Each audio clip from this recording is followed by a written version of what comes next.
Hi, my name is Riley Allen. This is my review of Chapter 2 of The Magician's Nephew, titled Digory and His Uncle.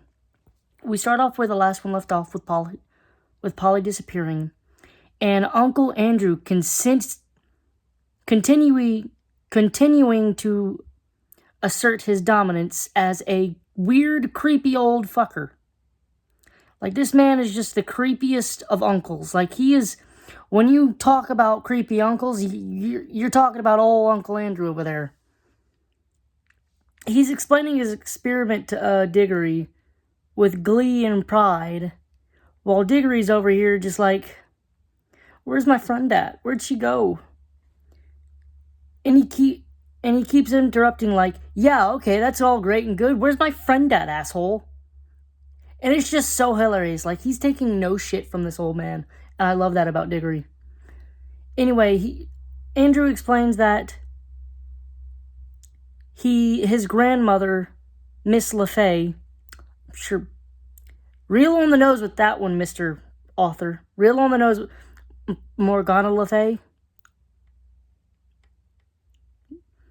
Real on the nose with that one. Was apparently one of the last of the fairies,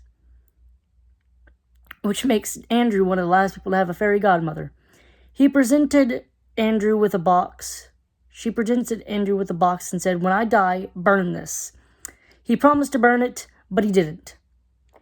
And Andrew was like, that's wrong, you shouldn't lie. And Andrew proceeds to basically mock him like, oh, yeah, we can tell you were raised by women. The hell you mean by that, sir? He goes on to explain that he did not do that, and he found out that it was sand from what he suspects is another world. Not another planet. You could eventually get there if you tried hard enough. But another world.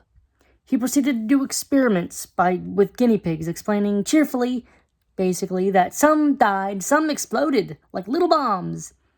What a sicko.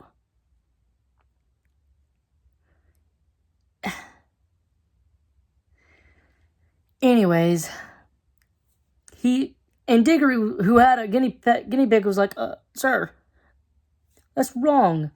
And then he realized, you tricked Polly into this, knowing that, I'd go and get her. And he was like, absolutely, because he ended up, throwing back that, explaining that he created the yellow rings, which will take him back, and the green rings,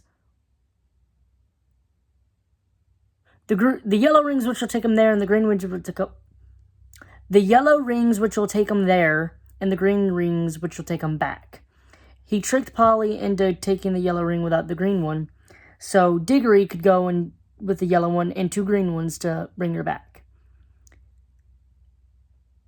Digory insults him by saying, you have no honor or whatnot, and then Andrew, the piece of shit, was like, oh, if you're scared, you can always go down and, have your lunch or your dinner, and you can always go join Miss Plummer for tea, telling her that her daughter will never return. She'll probably die, drown, be eaten by an animal. It makes no difference to me. And then Digory managed to get kind of like the last laugh by telling him, I didn't believe in magic till today, but it's real now, and I suppose most of the others as well. But in all the other stories, the evil magicians always get their comeuppance. And that kind of jars Andrew a bit. Which, good. I hope that he gets his comeuppance. I don't know what it is, but I hope it's good. I hope it's a good one. He deserves it. He deserves all the good things to happen to him. Well, Digory says there was nothing he could do but take the rings, and go rescue Polly. And that's how the chapter ends. Overall, I'm liking Digory as a character. He's shown to be kind of honorable, pretty honorable, very caring about his friend. He hasn't been friends with Polly that long, but, already he's ready to risk death, because he doesn't know if these green rings are going to work. He just knows that the yellow ones work, for sure. But beyond that, he doesn't. But he goes to rescue his friend, and I like that. Andrew is, in my opinion, a pretty good villain, because Andrew bar the, magic part, could be a real guy. Like a real creepy uncle. That some people probably have.